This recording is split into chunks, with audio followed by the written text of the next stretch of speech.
എൻ്റെ പേര് ഔസേപ്പ്. മറ്റത്തൂർ ഗ്രാമപഞ്ചായത്തിൽ 11-ാം വാർഡിൽ നിന്ന് സ്വതന്ത്ര സ്ഥാനാർത്ഥിയായി വിജയിച്ചു വന്ന ഒരു അംഗമാണ്.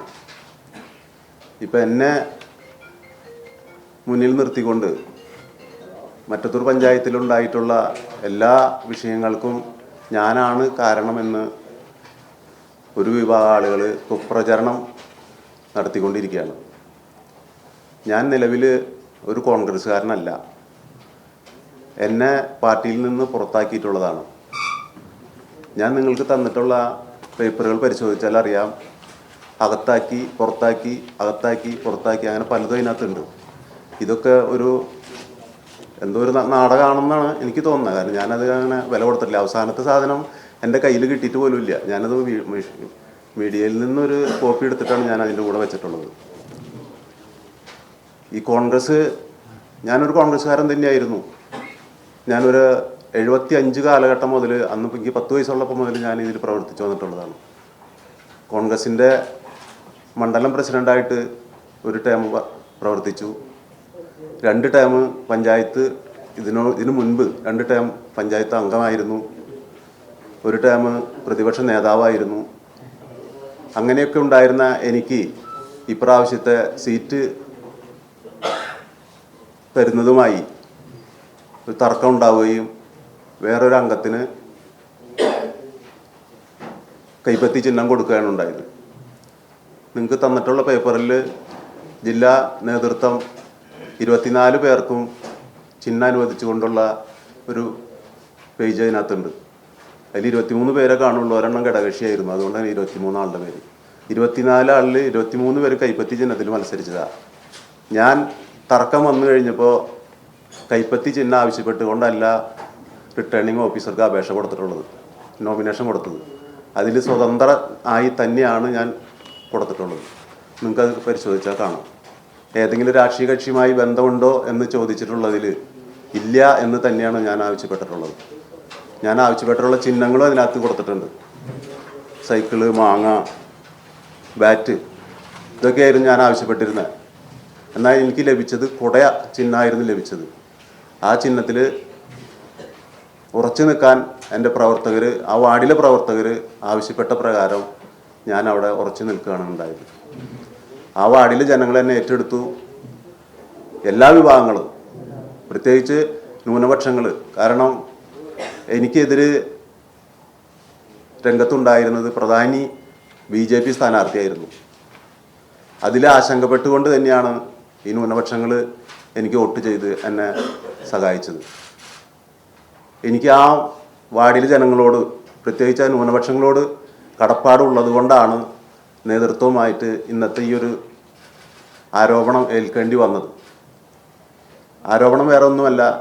ഈ കഴിഞ്ഞ 23-ാം തീയതി രാത്രി 9:04 ഇതിൽ പറയുന്ന നേതാക്കളായ 5 പേര് എൻ്റെ വീട്ടിലേക്ക് വരികയുണ്ടായി. അതിൻ്റെ വിഷ്വൽ പരിശോധിക്കാൻ സംവിധാനം ഉണ്ടെങ്കിൽ എൻ്റെ കയ്യിൽ അതിൻ്റെ തെളിവുണ്ട്. ഇവിടെ സംവിധാനം ഉണ്ടെങ്കിൽ നമുക്ക് നോക്കാം. ഇല്ലെങ്കിൽ എൻ്റെ ഫോണിൽ ഞാൻ സേവ് ചെയ്ത കുറച്ച് ഭാഗങ്ങളുണ്ട്. എൻ്റെ വീട്ടിൽ വന്ന CCTVയിലെ ദൃശ്യങ്ങളാണ്. അവർ വന്ന് ആവശ്യപ്പെട്ടത്, ഔസേപ്പേ, നീയാണ് UDFൻ്റെ ലീഡറായിട്ട് നിന്നെയാണ് ഞങ്ങൾ കാണുന്നത്, ഒപ്പം നിൽക്കണം, കൂടെ നിൽക്കണം എന്നാണ് ആവശ്യപ്പെട്ടത്. ഞാൻ പറഞ്ഞു, കൂടെ നിൽക്കാൻ എനിക്കൊരു തടസ്സമില്ല, പരാതിയില്ല. പക്ഷേ നിലവിൽ ഞാനൊരു കോൺഗ്രസ്സുകാരനല്ല. പാർട്ടി എന്നെ പുറത്താക്കിയിട്ടുള്ളതാണ്. അപ്പോൾ മുന്നേ തന്നെ അകത്താക്ക്, എന്നിട്ട് വേണ്ടേ ഈ ഒരു ചർച്ചയിലേക്കൊക്കെ പോകണ്ടേ. കാരണം ഇലക്ഷൻ കഴിഞ്ഞ് ദിവസങ്ങൾ കഴിഞ്ഞിട്ടും അരമണിക്കൂറിനുള്ളിൽ പുറത്താക്കാൻ കഴിച്ച ആ വ്യഗ്രത നേതൃത്വത്തിൻ്റെ ഭാഗത്തുനിന്ന് 20 ദിവസങ്ങൾ കഴിഞ്ഞിട്ടും ഉണ്ടായില്ല. അപ്പോൾ അത് മുന്നേ അത് നടപടി എടുക്കുക എന്ന് പറഞ്ഞു. അപ്പോൾ അവരത് ഏറ്റോളാം എന്നുള്ള ഉറപ്പിലാണ് പറയണേ. നീ കൂടെ നിന്നാൽ മതി, ബാക്കി കാര്യങ്ങളൊക്കെ ഞങ്ങൾ ശരിയാക്കിക്കൊള്ളാമെന്ന്. അപ്പോൾ ചോദിച്ചാൽ എന്താണ് നിങ്ങൾ ഉദ്ദേശിക്കുന്നത്? കാരണം നിലവിൽ കോൺഗ്രസ്സിന് 8 ഉണ്ട്, LDFന് 10 ഉണ്ട്, 4 BJP ഉണ്ട്, 2 സ്വതന്ത്രരുണ്ട്. ഈ 2 സ്വതന്ത്രർ UDFൻ്റെ കൂടെ കൂടിയാൽ 10 അംഗങ്ങളാവുള്ളൂ. അപ്പോൾ എങ്ങനെയാണ്, എന്താ നിങ്ങൾ ഉദ്ദേശിക്കുന്നതെന്ന് ചോദിച്ചു. അല്ല, നമ്മൾ ഭരിക്കും. ഞാൻ ചോദിച്ചാൽ അതെന്തൊരു, എനിക്ക് മനസ്സിലാവില്ല, അത് എന്ത് ഫോർമുലയാണ്? നമ്മൾ ഭരിക്കുന്ന ഉറപ്പ് പറയാൻ എന്താണെന്ന് ചോദിച്ചപ്പോൾ പറഞ്ഞു, BJP നമുക്ക് വോട്ട് ചെയ്യും. അപ്പോൾ അതുകൊണ്ട് നീ കൂടെ നിൽക്കണം, നീയാണ് പ്രസിഡന്റ് സ്ഥാനാർത്ഥി എന്ന് പറഞ്ഞു. ഞാൻ പറഞ്ഞു, ചേട്ടാ അത് ഒരു ശരിയായൊരു നടപടിയാണോ, നമ്മളുടെ അത് നമുക്ക് സ്വീകരിക്കാൻ പറ്റുമോ എന്ന് ചോദിച്ചപ്പോൾ TM ചന്ദ്രൻ എന്ന് പറയുന്ന DCC സെക്രട്ടറി പറഞ്ഞത്, അത് എല്ലാ കാര്യങ്ങളും ഞങ്ങൾ പറഞ്ഞ് ശരിയാക്കിയിട്ടുണ്ട്, നീ കൂടെ നിന്നാൽ മതി എന്നാണ് പറഞ്ഞത്. ഞാൻ പറഞ്ഞു, എൻ്റെ വാർഡിലെ ഇപ്രാവശ്യം ഞാൻ 3ാമത്തെ പ്രാവശ്യം മത്സരിക്കുന്നത്. ഇപ്പോൾ മത്സരിക്കുന്ന വാർഡ് എന്ന് പറഞ്ഞാൽ താമസിക്കുന്ന വാർഡോ കഴിഞ്ഞ പ്രാവശ്യം മത്സരിച്ച വാർഡോ അല്ല, അതിൻ്റെ അപ്പുറത്തുള്ള വാർഡിലാണ് ഞാൻ മത്സരിക്കുന്നത്. ആ വാർഡിലെ ഞാൻ നേരത്തെ പറഞ്ഞ പോലെ തന്നെ എല്ലാ വിഭാഗങ്ങളും എന്നെ ഈ സ്വതന്ത്രനായിട്ട് സ്വീകരിച്ചത് ഒരു മത അധിഷ്ഠിതമായിട്ടുള്ള ഒരു കക്ഷിയിലും കൂടെ നിൽക്കില്ല എന്ന് കൃത്യമായിട്ട് തന്നെ എല്ലാവരോടും പറഞ്ഞിട്ട് തന്നെയാണ്. ഒരു വർഗീയ കക്ഷിയുമായിട്ട് ഒരു കൂട്ടും ഞാൻ കൂടില്ല എന്ന് അവർക്ക് വാക്ക് കൊടുത്തിട്ടാണ് ഞാൻ അവരോട് ഒരു വോട്ട് ചോദിച്ചത്. അത് അവർ എന്നെ വിശ്വാസത്തിലെടുത്തിട്ടാണ് എനിക്ക് അവർ വോട്ട് നൽകിയത്. അവർക്കോട് കൊടുത്ത ആ വാക്ക്, ആ വിശ്വാസം ഇപ്പോഴും നിലനിർത്തുന്നു, ഇനിയും അത് തന്നെ നിലനിർത്തിപ്പോകും. ഒരു പക്ഷേ എനിക്ക് അവർ പറഞ്ഞപ്പോൾ ഒന്ന് മൂളി കൊടുത്തിരുന്നുണ്ടെങ്കിൽ ഞാൻ ഇന്ന് മറ്റത്തൊരു പഞ്ചായത്തിൻ്റെ പ്രസിഡന്റ് ആയാനെ എന്ന് വേണമെങ്കിൽ ഒരു ചെറിയൊരു വിട്ടുവീഴ്ച ചെയ്താൽ മതി. പക്ഷെ ഞാൻ ഞാൻ വിശ്വസിക്കുന്ന വ്യക്തിത്വത്തിലും അല്ലെങ്കിൽ എൻ്റെ നിലപാടിലും ഉറച്ചു നിൽക്കുകയാണ് ഞാൻ ഉണ്ടായിട്ടുള്ളത്. അത് തുടർന്നും അങ്ങനെ തന്നെയായിരിക്കും. അപ്പോൾ ഇദ്ദേഹത്തിനോട് ഞാനത് പറ്റില്ല എന്ന് പറഞ്ഞപ്പോൾ എന്നോട് പറഞ്ഞു, അങ്ങനെയാണെങ്കിൽ പ്രസിഡന്റിനെ ഞങ്ങൾ മാറ്റും, പ്രസിഡന്റ് സ്ഥാനാർത്ഥിനെ ഞങ്ങൾ മാറ്റും എന്ന് പറഞ്ഞു. ഞാൻ പറഞ്ഞു, ചേട്ടാ എനിക്കൊരു പരാതിയില്ല, നിങ്ങൾക്ക് ആരെ വേണമെങ്കിലും ആക്കാം, പക്ഷേ ഈ ഒരു കൂട്ടുകെട്ടിന് എന്നെ കൂട്ടണ്ട. ഇതാണ് ഇതിൻ്റെ കാതലായിട്ടുള്ളൊരു വിഷയം. ഇതിന് ശേഷമാണ് ഇവർ വേറൊരു സ്വതന്ത്രയെ കണ്ടെത്തിക്കൊണ്ട് മുന്നിൽ നിർത്തി. കാരണം അവർക്കറിയാലോ 4 പേര് BJP-ക്കാർ വോട്ട് ചെയ്യാമെന്ന ഒരു ഡീല് മുന്നേ ഉണ്ടാക്കിയിട്ടുണ്ട്. അതിപ്പോൾ ഈ ഇരിക്കുന്ന നിങ്ങൾക്ക് പലർക്കും അറിയാം. ആ BJP-യുടെ ഒരു നേതാവ് ഈ കഴിഞ്ഞ ദിവസങ്ങളിൽ പറഞ്ഞ ചാനലുകളിലൊക്കെ കൊടുത്തിട്ടുള്ള അതിൽ ജില്ലാ നേതൃത്വം മണ്ഡല നേതൃത്വമൊക്കെ ആയിട്ട് ഞങ്ങൾ ധാരണ ഉണ്ടാക്കിയിട്ടുണ്ടെന്ന് പറയുന്നുണ്ട്. ഇവർ വന്ന വേറെ ചിലർ പറയുന്നുണ്ട് ഹാളിൻ്റെ ഉള്ളിൽ കടന്നപ്പോഴാണ് ഇവർക്ക് ബോധോദയം ഉണ്ടായത്, അങ്ങനെയാണ് ഇവർ ഡീൽ ഉണ്ടാക്കിയെന്ന് പറയുന്നത്. എന്തോ ആവട്ടെ, ജനങ്ങൾക്ക് അവിടെ അറിയാം. എന്നെക്കുറിച്ച് അവർ പറഞ്ഞു നടക്കുന്ന ആക്ഷേപങ്ങൾ ഔസേപ്പുകാരനാണ്, ഞങ്ങൾ ഇങ്ങനെ ട്രൗസർ കാക്കിയാക്കിയ എന്നൊക്കെയാണ് പറയുന്നത്. അത് എന്ത് പറഞ്ഞാലും അത് എന്നെ സംബന്ധിച്ച് അതൊരു വിഷയമല്ല. കാരണം ഇവരൊക്കെ പാലം വെച്ച് BJP-യിലേക്ക് പോകാൻ കരാറ് എഴുതി തയ്യാറാക്കിയിരിക്കുന്ന ആളാണ് ഈ TM ചന്ദ്രൻ എന്ന് പറയുന്ന വ്യക്തി. അദ്ദേഹത്തിന് ഒറ്റയ്ക്ക് പോയി കഴിഞ്ഞാൽ അവിടെ കിട്ടുന്നതിനേലും കുറച്ചും കൂടി സ്വാധീനം കിട്ടാൻ വേണ്ടിയിട്ടാണ് കുറച്ച് ആളുകളെയും കൂടി കൂട്ടി പോകാൻ അദ്ദേഹം തയ്യാറായിട്ടുള്ളത്. എന്നെ അതിന് കിട്ടില്ല എന്ന് കണ്ടതുകൊണ്ടാണ് എനിക്കെതിരെയുള്ള ഈ ആരോപണങ്ങളൊക്കെ. അത് ഇന്നലെ മിനിഞ്ഞാന്ന് തുടങ്ങിയതല്ല. 2010 ഞാൻ മത്സരിക്കുമ്പോൾ അന്ന് ഞാൻ 404 വോട്ടിൻ്റെ ഭൂരിപക്ഷത്തിൽ ജയിച്ച്, കൈപ്പത്തി ചിഹ്നത്തിൽ മത്സരിച്ച് ജയിച്ച്. അന്ന് എനിക്കെതിരെ നിന്നാർന്നത് ഈ പറയുന്ന ആളുടെ ഭാര്യയുടെ സഹോദരനായിരുന്നു. ആളെ തോൽപ്പിച്ച അന്ന് മുതൽ തുടങ്ങിയതാണ് എന്നോടുള്ള ഈ വൈരാഗ്യം. അത് കഴിഞ്ഞ ടൈമിൽ മത്സരിക്കാൻ വേറൊരു വാർഡിൽ പോയി എന്നോടൊന്ന് മത്സരിക്കാൻ പറഞ്ഞു. അവിടെ വേറെ ആളില്ല, ഔസേപ്പ് അവിടെ പോയി മത്സരിക്കണമെന്ന് പറഞ്ഞു. ഞാൻ അവിടെ പോയി മത്സരിച്ചു. ആൾ വിചാരിച്ച് ഞാൻ തോൽക്കുന്നു. അവിടെ ജനങ്ങൾ എന്നെ ഏറ്റെടുത്തു, ഞാൻ ജയിച്ചു. അപ്പോൾ ഇപ്രാവശ്യം സ്വതന്ത്രനായിട്ട് അവിടെ മത്സരിക്കണമെന്ന് നിർബന്ധം പിടിച്ചതിൽ ഒരാൾ ഇദ്ദേഹം തന്നെയായിരുന്നു. അവിടെയും ഉറപ്പായിട്ട് തോൽക്കുന്ന കരുതിയിരുന്ന ആൾ. പക്ഷെ എന്തോ അത് റിസൾട്ട് നമ്മുടെ കൗണ്ടിങ് ഹാളിൽ വെച്ച് എനിക്ക് മുൻപ് ഒരാളുടെ റിസൾട്ട് വന്നപ്പോൾ അദ്ദേഹത്തിനെ കെട്ടിപ്പിടിച്ചെടുത്ത് പൊക്കി ആ സന്തോഷം ആൾ പങ്കുവെച്ചു. ഞാൻ ജയിച്ചു എന്ന് പറഞ്ഞപ്പോൾ ഒരു കൈ തന്നു മാത്രം അതിലൊതുങ്ങി. അപ്പോൾ എനിക്ക് മനസ്സിലായി ഞാൻ ജയിക്കുന്ന ആൾക്ക് ആഗ്രഹം ഉണ്ടായിരുന്നില്ല, അല്ലെങ്കിൽ ജയിക്കുന്ന പ്രതീക്ഷ ഉണ്ടായിരുന്നില്ല എന്ന്. ഇത്തരത്തിലാണ് ഇദ്ദേഹം എന്നോടുള്ള സമീപനങ്ങളായി പോന്നിരുന്നത്. അങ്ങനെയുള്ള ഒരാളാണ് എനിക്കെതിരുള്ള ഈ ആരോപണങ്ങൾക്ക് നേതൃത്വം കൊടുക്കുന്നത്. BJP ആയിട്ടുള്ള ഒരു കൂട്ട് ഇനിയും ഉണ്ടാവില്ല, ഇന്നലെയും ഉണ്ടായിട്ടില്ല. BJP-യുടെ നേതാക്കൾ പലരും എന്നെ ബന്ധപ്പെടാൻ ശ്രമിച്ചിരുന്നു. ഞാൻ ഒരാളുടെ ഫോണും ഇതുവരെ ഞാൻ അറ്റൻഡ് ചെയ്തിട്ടില്ല. ഒരാളായിട്ട് ഇനി ഒരു സംസാരം ഉണ്ടായിട്ടില്ല. കാരണം എലക്ഷൻ കഴിഞ്ഞതിൻ്റെ പിറ്റേ ദിവസം തൊട്ട് ഇവരെന്നെ വിളിക്കുന്നുണ്ട്. ഇല്ലില്ല, അതായത് BJP-യിൽ ഇപ്പോൾ ഈ ജയിച്ച അതുൽ കൃഷ്ണ, സുനിൽ കുമാർ, പിന്നെ അവർക്ക് വേണ്ടിയിട്ട് പല ഏജന്റുമാർ പോലെ പ്രവർത്തിക്കുന്ന പലരും എന്നോട് ചോദിക്കുന്നുണ്ടായിരുന്നു, എന്താണ് ഉദ്ദേശിക്കുന്നത്, നിങ്ങൾ സമ്മതിച്ച് തന്നാൽ മതി, കാര്യങ്ങളൊക്കെ ഞങ്ങൾ നോക്കിക്കൊള്ളാം. അതുൽ കൃഷ്ണ വിളിച്ചിട്ട് ഞാൻ ഫോൺ എടുത്തില്ല.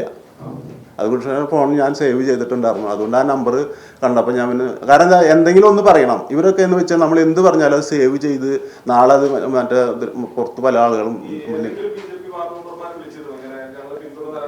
ഇല്ല ഇല്ല ഇല്ല ഞാൻ എന്നെ നേരിട്ട്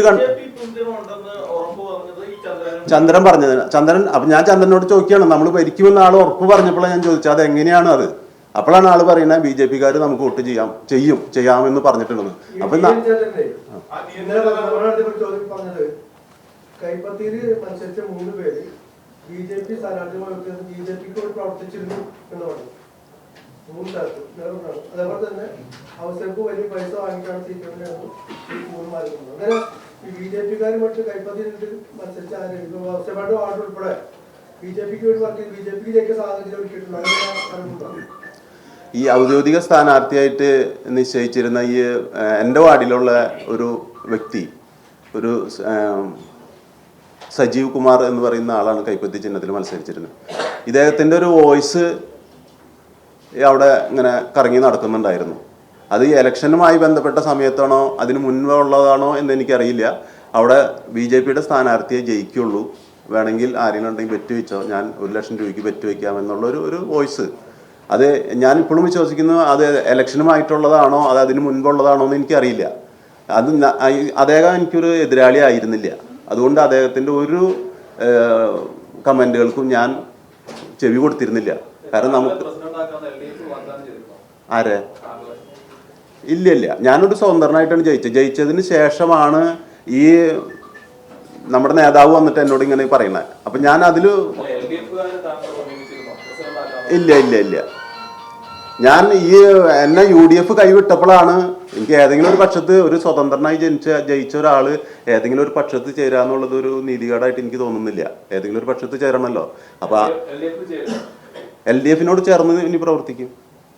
കോൺഗ്രസിനെ ഇപ്പം എനിക്ക് വിശ്വാസം ഇല്ലാണ്ടായി. കാരണം ഇതിന് തന്നെ കോൺഗ്രസിന്റെ ബ്ലോക്ക് നേതൃത്വം, ജില്ലാ നേതൃത്വം, സംസ്ഥാന നേതൃത്വം പോലും ഇപ്പൊ ഈ ഒരു വിഷയത്തിൽ അവർ ഇടപെട്ട രീതി ഞാൻ NDA, LDF, UDF ഇത് കൂടാതെ ഒരു സ്വതന്ത്രൻ, ഞാനടക്കം 5 പേരുണ്ടായിരുന്നു. LDF-ന് ഒരു പ്രചരണം, കാരണം LDF എൻ്റെ 2ാം സ്ഥാനത്തല്ല 3ാം സ്ഥാനത്താണ്. അപ്പൊ അതുകൊണ്ട് എനിക്ക് ഫോക്കസ് ചെയ്യേണ്ടത് BJP-നെ ആയിരുന്നു. അപ്പൊ ഞാൻ BJP-നെയാണ് ഞാൻ നേരിട്ട് എതിരിട്ടിരുന്നത്.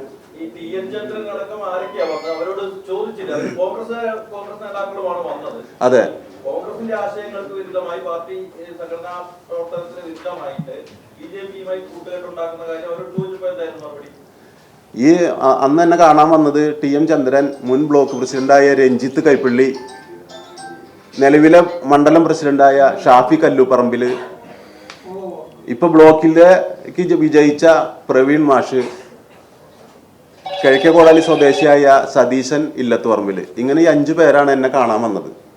അതിന്റെ വിഷ്വല് എൻ്റെ കയ്യിലുണ്ട്, നിങ്ങൾക്ക് കാണാൻ എനിക്കറിയാം. ഈ BJP-യുമായിട്ട് കൂട്ടുകൂടി ഭരിക്കാമെന്ന് പറഞ്ഞപ്പോൾ ഞാൻ അവിടെ വെച്ചാ പറഞ്ഞു, ചേട്ടാ ഇനി ചർച്ച മുന്നോട്ട് കൊണ്ടുപോകണ്ട, എനിക്ക് ഈ വർഗീയ കക്ഷികളുമായിട്ട് കൂട്ടുകൂടിയിട്ടുള്ള ഒരു നേട്ടവും വേണ്ട, ഒരു ഭരണവും വേണ്ട. ഞാൻ 10 കൊല്ലം പ്രതിപക്ഷത്ത് ഇരുന്നതാ, ഇനിയും 5 കൊല്ലം ഞാൻ പ്രതിപക്ഷത്ത് ഇരുന്നോളാം. അല്ലെങ്കിൽ ഞാൻ നിങ്ങളുടെ കൂടെ നിൽക്കാം, നമുക്ക് ടോസിനെ നേരിടാം. ഈ ചർച്ച നടന്ന സമയത്ത് സംസ്ഥാന നേതൃത്വം അല്ലെങ്കിൽ KPCC-യുടെ തന്നെ അനുവാദത്തോടു കൂടിയാണ് BJP-യുമായി ഇത്തരമൊരു ധാരണ എന്ന് അവർ പറഞ്ഞിരുന്നു.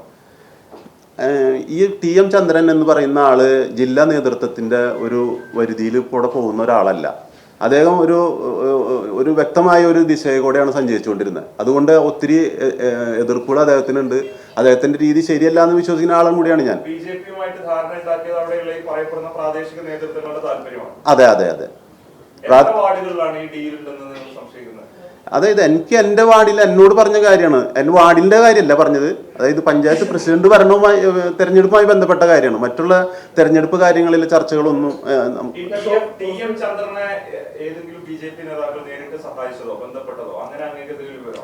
അത് ഈ അതുൽ കൃഷ്ണ എന്ന് പറഞ്ഞ വ്യക്തിയായിട്ട് ഇദ്ദേഹത്തിന് ബന്ധം ഉണ്ടായിട്ടുണ്ടെന്നൊരു ചർച്ച ഞാൻ കേട്ടിട്ടുണ്ട്. അല്ലാണ്ട് ഇതിൽ എനിക്ക് നേരിട്ട് അനുഭവം ഒന്നുമില്ല. ഇവര് തമ്മിൽ നേതൃത്വത്തിന്റെ പിടിപ്പുകളാണ്, അവർ നേതൃത്വപരമായ പങ്ക് വഹിച്ചില്ല, അവരുടെ ഇടപെടൽ ഉണ്ടായില്ല എന്നുള്ളതാണ് പ്രധാനമായും വാർത്താ സമ്മേളനം പറഞ്ഞത്. ആ കാര്യത്തിൽ മുൻ കോൺഗ്രസ്സുകാരനാണല്ലോ, എന്താണ് ആ കാര്യത്തിൽ മനസ്സിലാക്കാൻ കഴിഞ്ഞിട്ടുള്ളത്? DCC നേതൃത്വത്തിന് ഇപ്പൊ അദ്ദേഹം കുറ്റം പറയുന്നത് ഞാൻ ഇതിനെ അനുകൂലിച്ചുകൊണ്ട് പറയുന്നതല്ല. DCC നേതൃത്വത്തിന് അദ്ദേഹം ഇപ്പൊ ശാന്ത എതിർക്കണതിന്റെ കാരണം വെച്ചാൽ ആള് വേറൊരു ഗ്രൂപ്പിൽ പെട്ട ആളാണ്. ഈ TM ചന്ദ്രന്റെ ഗ്രൂപ്പ് അല്ല ഇപ്പോഴത്തെ നേതൃത്വം. ഇപ്പോ ജോസ് വള്ളൂര് ആ ഒരു കൂട്ടുകെട്ടിലാണ് അദ്ദേഹം നിന്ന് പോരുന്നത്. അപ്പൊ അതിന്റെ ആൾക്ക് അവിടെ ഒരു മുൻപ് വള്ളൂരൊക്കെ ഉണ്ടായിരുന്ന സമയത്ത് ഉണ്ടായിരുന്ന ആ ഒരു ഇടപെടലുകൾ നടത്താനോ അല്ലെങ്കിൽ ഒരു സ്വാധീനമോ ഇപ്പം ഇല്ല. അപ്പം അതുകൊണ്ടുള്ള ഒരു വിഷമം കാര്യങ്ങളൊക്കെ ആൾക്കുണ്ട്. ഈ രീതിയിലേക്ക് ചന്ദ്രൻ പറയുന്ന രീതിയിലേക്ക് മാറാനുള്ള കാരണം മറ്റെന്തെങ്കിലും വാഗ്ദാനം ലഭിച്ചിട്ടുണ്ടാവോ? ഈ എന്നെ കുറിച്ച് ഒരുപാട് പൈസ വാങ്ങിച്ചിട്ടുണ്ട് എന്നൊക്കെ പലരും വ്യക്തമായിട്ടും പറഞ്ഞിട്ടുണ്ട്, ഊഹാഭാവങ്ങളിൽ കൂടി പറഞ്ഞിട്ടുണ്ട്. ഇന്നലെ ഞാൻ ഈ വാർത്താ സമ്മേളനത്തിലൊക്കെ കേട്ടതാണ്. ഒരു അംഗം പറഞ്ഞു, BJP ഒരു അംഗം പറഞ്ഞു 15 ലക്ഷം രൂപ വാങ്ങിച്ചിട്ടുണ്ട് എന്ന് തന്നെയാണ് പറഞ്ഞത്. അത് അടുത്ത വഴിയായിട്ട് നോക്കാം.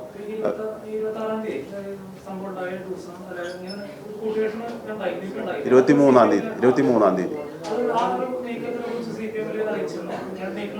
ഇല്ല നമ്മൾ CPM ആയിട്ട് ഒരു ധാരണയില്ല.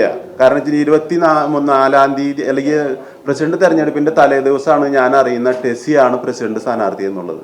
എന്നോട് പറഞ്ഞു വേറെ ആളെ കണ്ടെത്തുമെന്ന് പറഞ്ഞു പോയിരുന്നുണ്ടെങ്കിലും വ്യക്തമായിട്ട് അറിയുന്നത് പ്രസിഡന്റ് തെരഞ്ഞെടുപ്പിന്റെ തലേ ദിവസം ഇവര് ഡീലുണ്ടാക്കിയിട്ട് എന്നെ വീട്ടിലേക്ക് ഈ വനിതാ മെമ്പർമാർ ഉൾപ്പെടെ 4 പേര് എന്നെ കാണാൻ വന്നിരുന്നു. പറഞ്ഞിട്ടുണ്ടായിരുന്നു. അല്ല, ഞാനത് പറഞ്ഞതുകൊണ്ട് പിന്നെ എന്നെ അറിയിക്കേണ്ട ആവശ്യമില്ലല്ലോ, ഞാനൊരു സ്വതന്ത്രനാണല്ലോ. അല്ല, എന്റെ വീട്ടിൽ വന്ന് അവർ ചർച്ച നടത്തണം. ഞാനിപ്പോൾ അത് നിഷേധിക്കുന്നില്ല, കാരണം എൻ്റെ കയ്യിൽ കിട്ടിയിട്ടില്ല. ഞാനത് സോഷ്യൽ മീഡിയയിൽ നിന്ന് പ്രിന്റ് എടുത്തതിൻ്റെ ഇതാണ് ഞാൻ നിങ്ങൾക്ക് അത് വെച്ച് തന്നിട്ടുള്ളത്. കാരണം ഞാൻ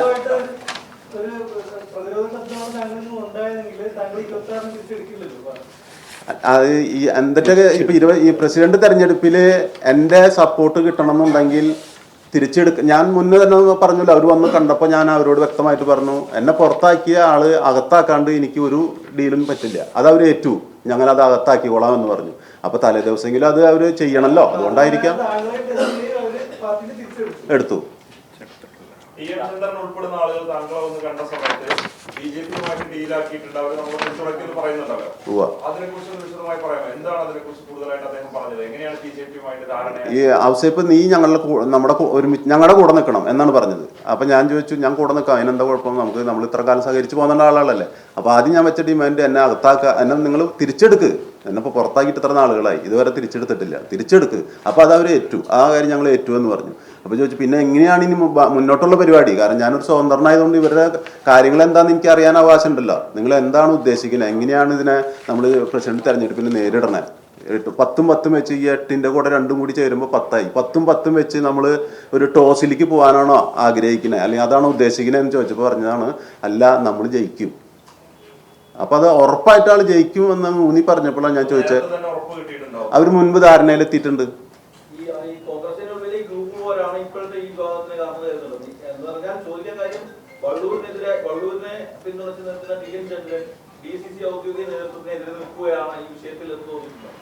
തീർച്ചയായിട്ടും അങ്ങനെ തന്നെയാണ്.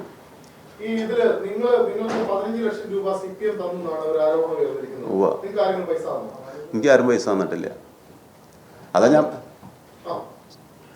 അത് നേരത്തെ ചോദിച്ചപ്പോൾ ഞാൻ പറഞ്ഞത് അതുകൊണ്ടാണ്.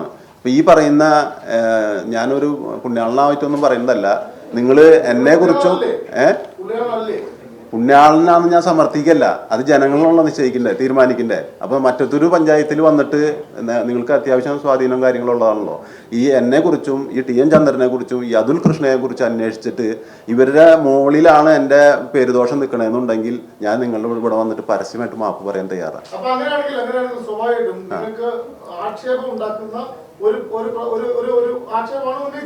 അതെ, സ്വീകരിക്കും. അത് മാനനഷ്ടത്തിന് കേസ് കൊടുക്കാനും അതിനുള്ള കാര്യങ്ങൾ ചെയ്തിട്ടുണ്ട്. അതുൽ കൃഷ്ണ പറഞ്ഞത് 15 ലക്ഷം രൂപ ഞാൻ വാങ്ങിച്ചു എന്നാണ്. മറ്റുള്ളവർ പറയുന്നത് പാരിതോഷികങ്ങൾ സ്വീകരിക്കാൻ കൊടുക്കാന്ന് പറഞ്ഞിട്ടുണ്ടെന്നോ അങ്ങനെയൊക്കെ ഒരു അഴകുഴമ്പൻ ഇതാണ് പറഞ്ഞത്.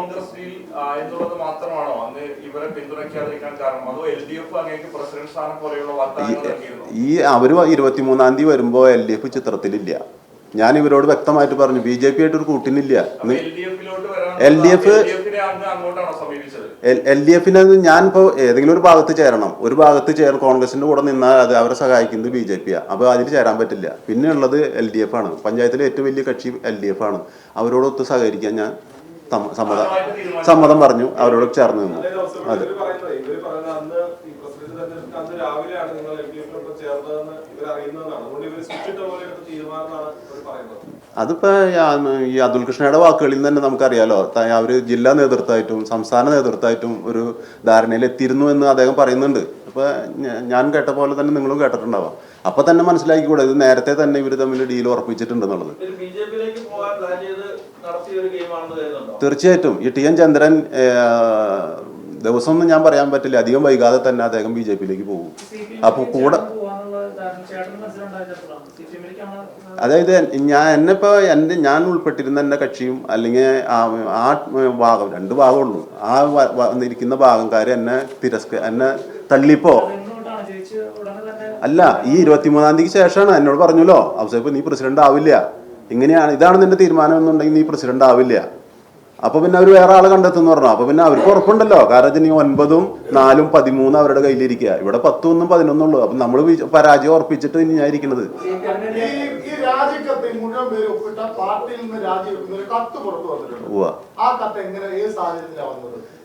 ഇത് 27-ാം തീയതി എന്നാണ് ഞാൻ കത്ത് ഇതിൽ തന്നെ ഞാൻ മീഡിയയിൽ തന്നെയാണ് കണ്ടത്. അതിൽ 27-ാം തീയതി ഡേറ്റ് ഇട്ടേക്കണേ. 27-ാം തീയതി ഡേറ്റ് ഇട്ട് അത് DCC-ലേക്ക് അല്ല അവർ എത്തിച്ചത്, അവർ BJP-ക്കാരുടെ കാൽക്കലാണ് വെച്ചത്.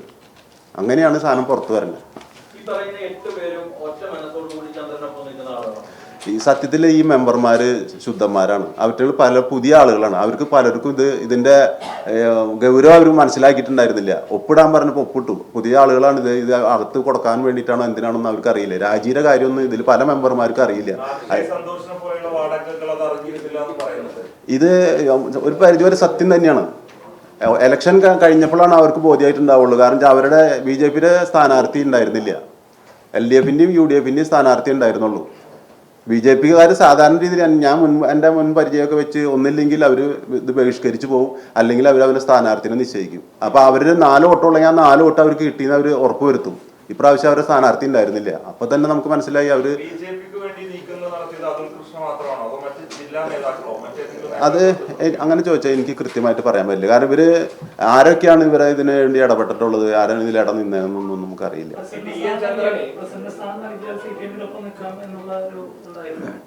ഞാൻ സ്വതന്ത്രനായി ജയിച്ച ആളായതുകൊണ്ട് ഇടതുപക്ഷമായി UDF-ഉമായിട്ട് ബന്ധം ഞാൻ അവസാനിപ്പിച്ചു. കാരണം ഈ BJP-യോടൊപ്പം നിൽക്കണമെന്ന് പറഞ്ഞ സമയത്ത് ഞാൻ അവസാനിപ്പിച്ചു. പിന്നെ ഞാൻ എൻ്റെ മനസ്സിൽ എടുത്ത തീരുമാനമാണ് ഇടതുപക്ഷമായിട്ട് സഹകരിച്ച് മുന്നോട്ട് പോകാൻ.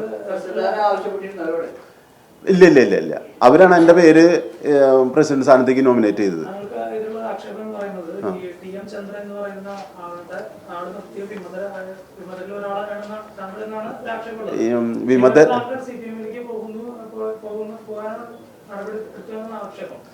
വിമതർ എന്ന് പറയുന്നതിന്റെ നിർവചനം നിങ്ങൾ എങ്ങനെയാണ് കാണുന്നത് എനിക്കറിയില്ല. ഞാൻ എൻ്റെ നോമിനേഷൻ കണ്ടു, നിങ്ങൾ കണ്ടിട്ടുണ്ടാവും. സ്വതന്ത്രൻ സ്ഥാനാർത്ഥിയായിട്ട് സ്വതന്ത്ര സ്ഥാനാർത്ഥികളെ വിമതരൻ എന്ന് പറയോ എനിക്കറിയില്ല. അവരെ സ്വതന്ത്രം തന്നെയല്ലേ പറയും. അല്ല, വിമതരൻ എന്ന് പറഞ്ഞാലേ നമ്മൾ കൈപ്പത്തി ചിഹ്നം ആവശ്യപ്പെട്ടുകൊണ്ട് ROയ്ക്ക് നമ്മൾ നോമിനേഷൻ കൊടുക്കുമ്പോൾ അത് വേറൊരാളുണ്ടെങ്കിൽ ആരാണോ ജില്ലാ കമ്മിറ്റിയുടെ കത്ത് വന്നിട്ടുള്ളത് ആ ആളെ പരിഗണിച്ചിട്ട് മറ്റാളെ സ്വതന്ത്രനാക്കും. അങ്ങനെ കൈപ്പത്തി ചോദിച്ചിട്ട് സ്വതന്ത്രനായ ആളെയാണ് വിമതൻ എന്ന് പറയാ. അല്ലാണ്ട് സ്വതന്ത്ര സ്ഥാനാർത്ഥിയായിട്ട് മത്സരിച്ച ഒരാളെ ഞാൻ കൃത്യമായിട്ട് ഇതിനകത്ത് എഴുതിയിട്ടുണ്ട്.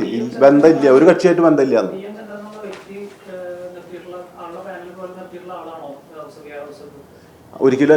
ഒരിക്കലും പാനലല്ല. പാനല് DCC പ്രഖ്യാപിച്ചിട്ടുണ്ടല്ലോ 24 പേരും. അതെ, ഞാൻ സ്വതന്ത്ര സ്ഥാനാർത്ഥിയായിട്ട് മത്സരിച്ചു. ഇദ്ദേഹം എന്നോട് അവിടെ സ്വതന്ത്രനായിട്ട് മത്സരിക്കണമെന്ന് നിർബന്ധം പറഞ്ഞിരുന്നു. കാരണം ഞാൻ പറയാം, 2010 ഞാൻ മത്സരിച്ചത് അദ്ദേഹത്തിന്റെ ഭാര്യ സഹോദരനായിരുന്നു എൻ്റെ എതിരാളി. അത് 94 വോട്ടിന് അദ്ദേഹത്തെ ഞാൻ തോൽപ്പിച്ചപ്പോൾ അന്ന് തുടങ്ങി എന്നോടുള്ള ദേഷ്യം. അദ്ദേഹം CPM-ന്റെ ആളായിരുന്നു. പാവം മരിച്ചു പോയിട്ട് ഞാനിപ്പോൾ നമ്മളിപ്പോൾ അവിടെ പറയുന്നത് ശരിയല്ല, എന്നിരുന്നാലും ആൾ മരിച്ചുപോയി. പക്ഷെ ആളായിരുന്നു എൻ്റെ എതിരാളി. ആളെ ഞാൻ 94 വോട്ടിന് തോൽപ്പിച്ച് അന്ന് മുതൽ ഇദ്ദേഹം എൻ്റെ ശത്രുവാണ്. നമ്മളെ നയത്തിക്കൂടെ കൊണ്ടു നടക്കുന്നുണ്ടെങ്കിൽ ഏതെങ്കിലും തരത്തിൽ എന്നെ എവിടെയാണോ നമ്മളെ പിന്നോട്ട് അടിക്കാൻ പറ്റുക അല്ലെങ്കിൽ നമ്മളെ ഒഴിവാക്കാൻ പറ്റുക എന്നുള്ള ശ്രമങ്ങൾ നടന്നു പോരുണ്ടായിരുന്നു. ഞാൻ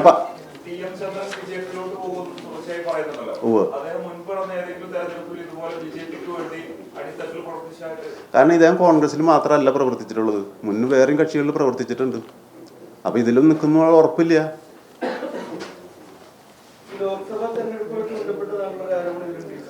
ഈ ലോക്സഭ തെരഞ്ഞെടുപ്പ് നടക്കുന്ന TN പ്രതാപൻ മത്സരിക്കുന്ന സമയത്ത് അന്ന് ഞാൻ പാർട്ടിയുടെ മണ്ഡലം പ്രസിഡന്റാണ്. മണ്ഡലം പ്രസിഡന്റ് അന്ന് മുൻകാലങ്ങളിലും അതിനുശേഷവും പ്രവർത്തിച്ചു പോരുന്ന രീതി ഈ പ്രവർത്തകർക്ക് ചായ കുടിക്കാനും ചുമരെഴുതാനും ഇതിനൊക്കെ ഒരു പൈസ എല്ലാ പ്രാവശ്യവും ഇവർ പ്രവർത്തകർക്ക് കൊടുക്കാറുണ്ട്. ഇവർ സാധാരണ ചെയ്യുക ഒരു ഹാളിൽ മീറ്റിംഗ് വിളിച്ചു കൂട്ടും, എന്നിട്ട് അവിടെ പേര് വിളിച്ചിട്ട് ഓരോരുത്തരുടെ കയ്യിൽ പൈസ കൊടുക്കും. ഞാൻ മണ്ഡലം പ്രസിഡന്റ് ആയ സമയത്ത് 34 ബൂത്തും ചലിപ്പിച്ചു. ആ 34 ബൂത്തിലും മീറ്റിംഗ് വിളിച്ച് ആ പ്രവർത്തകരുടെ മുന്നിൽ വെച്ചാണ് ഈ ഇവർക്ക് പ്രവർത്തനത്തിന് കൊടുക്കുന്ന പൈസ കൈമാറിയത്. ഇദ്ദേഹം എന്നോട് പറഞ്ഞു അതൊന്നും ചെയ്യേണ്ട ആവശ്യമില്ല, അതിവിടെ മീറ്റിംഗ് വിളിച്ചിട്ട് വരുന്ന ആളുകൾക്കാണ് കൊടുത്താൽ വേണ്ടി. ഞാൻ പറഞ്ഞു പോരാ, അവിടെ പ്രവർത്തകരെ അറിയണം, നമുക്കിത് അവിടെ നിന്ന് ആ സ്ഥാനാർത്ഥി നമുക്ക് ഇതിനു വേണ്ടി ഇത്തിരി പൈസ തരുന്നുണ്ടെന്ന്. ഇത് കിട്ടുന്ന ആൾ മാത്രം ആ സാധനം പോക്കറ്റിൽ വെച്ച് ഒരാളെ കൂലിക്ക് നിർത്തി നോട്ടീസ് ഇടുന്ന മാതിരി അഭ്യർത്ഥന കൊടുക്കാൻ പോയി കഴിഞ്ഞാൽ അടിത്തട്ടിൽ പ്രവർത്തനം ഉണ്ടാവില്ല. അതുകൊണ്ട് അവര് സംസാരിക്കുന്നതിൻ്റെ ഇല്ല. ഞാൻ അവർ വന്നെൻ്റെ വീട്ടിൽ വന്നതിൻ്റെ വിഷ്വലുണ്ട്, അത് എൻ്റെ കയ്യിൽ ഉണ്ട്, എൻ്റെ ഫോണിലുണ്ട്. അത് കാര്യമാണെങ്കിലും ഞങ്ങൾ കാണിച്ചു തരാം. ഇല്ല, അല്ല അവര് പിന്തുണ അഭ്യർത്ഥിച്ചാണ് വരണേ, കൂടെ നിൽക്കണം, സഹായിക്കണം എന്ന്.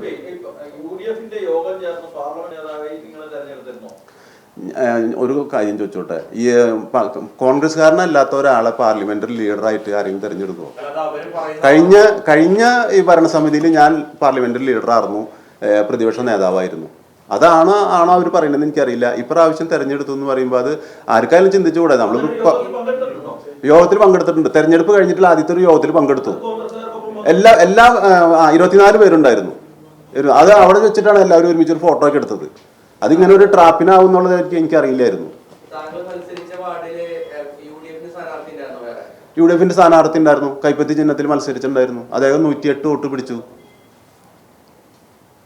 ഞാൻ 459 വോട്ട് പിടിച്ച് 106 വോട്ടിന്റെ ഭൂരിപക്ഷത്തിൽ ജയിച്ചു. എൻ്റെ തൊട്ട് താഴെ വന്നത് BJP സ്ഥാനാർത്ഥിയായിരുന്നു. അതാണ് ഞാൻ പറഞ്ഞത് BJP ആയിരുന്നു എൻ്റെ എതിരാളി എന്ന് പറഞ്ഞു. അപ്പോൾ അവിടുത്തെ ന്യൂനപക്ഷങ്ങൾക്ക് കൊടുത്തൊരു വാക്കാണ്, ഞാൻ വർഗീയ കക്ഷികളുമായിട്ട് കൂട്ടുകൂടില്ല. അത് ഞാൻ പറഞ്ഞു, ആ വാർഡിൽ എല്ലാവരും വോട്ട് കിട്ടിയിട്ടുണ്ട്. ന്യൂനപക്ഷങ്ങൾ എന്ന് പറയുമ്പോൾ ഈ കോൺഗ്രസ്സുകാരും കൂടുതൽ എന്ന് പറഞ്ഞാൽ LDFന് 301.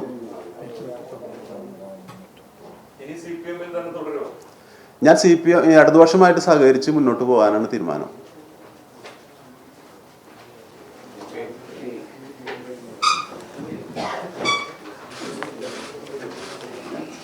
ഇതിന് നേതൃത്വം കൊടുത്ത കുറച്ച് ആളുകളുടെ പേരുകൾ എനിക്ക് പറയുന്നുണ്ടായിരുന്നു. ഇപ്പം നമ്മൾ അവസാനിച്ച സ്ഥിതിക്ക് ഞാനത് പറയുന്നില്ല. കാരണം ഈ BJPയുമായിട്ട് ഈ കൂട്ടുകെട്ട് ഉണ്ടാക്കാനും ഈ കുതിര കച്ചവടം നടത്താനും ഒക്കെ നേതൃത്വം കൊടുത്ത ആളുകൾ, നേരത്തെ പറഞ്ഞ 5 ആൾ കൂടാതെ ഒരു നൈജോ വാസുപുരത്തുകാരൻ, ഒരു ലിൻഡ പള്ളിപ്പറമ്പൻ, ഒരു MLAയുടെ അളീന എന്ന് പറഞ്ഞ് അവകാശപ്പെട്ട് നടക്കുന്ന ഒരു ജോഷി മഞ്ഞളി, അങ്ങനെ ഇങ്ങനെ കുറച്ച് പേരൊക്കെയാണ് ഈ ഇതിന് നേതൃത്വം കൊടുത്ത് ഈ കോൺഗ്രസ് പാർട്ടിന്റെ മറ്റത്തൊരു പഞ്ചായത്തിൽ ഇപ്പൊ ഇന്നത്തെ അവസ്ഥയിൽ എത്തിച്ചിട്ടുള്ളത്. പേര് ഞാൻ പറയുന്നില്ല. അതെ അതെ അതെ. അപ്പൊ ട്രാക്കിലേക്ക് എത്തി. അല്ലെ, ഇത് ഇന്നിപ്പോ ജയിച്ചിട്ടുള്ള 8 കോൺഗ്രസ് മെമ്പർമാരുടെ അവസ്ഥ വളരെ ദയനീയമാണ്. അവർക്ക് ഇന്ന് വീട്ടിൽ നിന്ന് പുറത്തിറങ്ങാൻ പറ്റണില്ല, വീട്ടിൽ പോലും ഇരിക്കാൻ പറ്റുന്നില്ല. കാരണം ജയിച്ചു കഴിഞ്ഞിട്ട് ലഡു വിതരണം ചെയ്ത മെമ്പർമാരുണ്ട്, മിഠായി വിതരണം ചെയ്ത മെമ്പർമാരുണ്ട്. ആളുകളൊക്കെ മിഠായി ലഡു ആയിട്ട് ഇപ്പൊ അവരെ പഠിക്കുക കാത്തു നിൽക്കുക, ഇത് തിരിച്ചു പിടിച്ചോ എന്ന് പറഞ്ഞിട്ട്. സത്യത്തിൽ അവരുടെ അവസ്ഥ ഭയങ്കര ദയനീയമാണ്. ഞാൻ അത് വെച്ച് നോക്കുമ്പോൾ ഞാൻ സ്വതന്ത്ര സ്ഥാനാർത്ഥിയായിട്ട് ജയിച്ച ആളാണ്, കോട ചിഹ്നത്തിൽ മത്സരിച്ചാൽ. ഞാൻ എവിടേക്ക് പോയാലും ആർക്കും എന്നെ നിയമപരമായിട്ട് ചോദ്യം ചെയ്യാനോ ഒന്നിനും പറ്റില്ല. ആരും എന്നെ ഇന്നവരെ വാർഡിൽ നിന്ന് ഒരാളും വിളിച്ചിട്ട് അവസരം നീ ചെയ്ത് ശരിയായിട്ടില്ല എന്ന് ആരും പറഞ്ഞിട്ടുമില്ല. ഞാൻ അവരോട് പറഞ്ഞു, വാർഡിന് ഗുണപരമാവുന്ന എന്ത് കാര്യമാണോ അതിനോടൊപ്പം ഞാൻ നിൽക്കും, നിങ്ങളുടെ സപ്പോർട്ട് എനിക്ക് ഉണ്ടാവണം എന്ന് പറഞ്ഞു.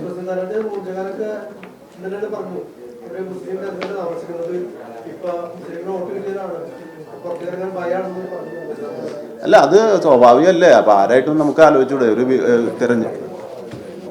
തെരഞ്ഞെടുപ്പ് എന്ന് പറയുമ്പോഴേ അതൊരു നമ്മൾ വേറെ ഇപ്പൊ 5 കിലോ അരി മേടിച്ചു കൊടുക്കണ മാതിരി അല്ലെങ്കിൽ മറ്റേത് കൊടുക്കണ പോലെ അല്ലല്ലോ. ഒരു നമ്മുടെ വിലപ്പെട്ട ഒരു അവകാശമാണ് ഒരു വോട്ട് എന്ന് പറയുന്നത്. അത്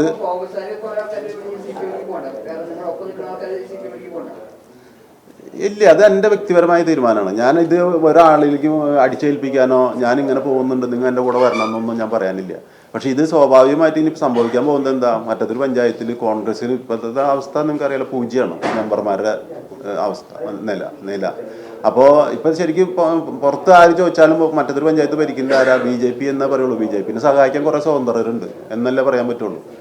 അപ്പോൾ അതുകൊണ്ട് ഈ കോൺഗ്രസ് ഇതോടുകൂടി അവസാനിക്കുന്നു ഞാൻ വിശ്വസിക്കുന്നില്ല. അവിടെ യഥാർത്ഥ കോൺഗ്രസ്സുകാർ വേറെ ഉണ്ട്. അവരെന്തായാലും ഇവരുടെ ഈ കുറച്ച് ആളുകളുടെ നിലപാടിനെ എന്തായാലും യോജിക്കുന്നു തോന്നുന്നില്ല. അവർ പൂർവാധി ശക്തിയായിട്ട് വളർന്നു എന്ന് പ്രതീക്ഷിക്കാം. 80 75 103 972. 1-2 മാധ്യമപ്രവർത്തകരോട് ഞാൻ സോറി ചോദിക്കുകയാണ്. 2-3 പേര് തന്നെ ബൈറ്റ് എടുക്കാൻ ഒരു അവസരം തരുമെന്നൊക്കെ ചോദിച്ചിരുന്നു. ഞാനത് എല്ലാവരും നേരിട്ട് കണ്ട് ഒരുമിച്ച് പറയാമെന്ന് കരുതിയുകൊണ്ട് അവരോട് ഞാൻ സ്നേഹപൂർവ്വം നിരസിച്ചിട്ടുണ്ടായിരുന്നു. അത് സോറി. Thank you.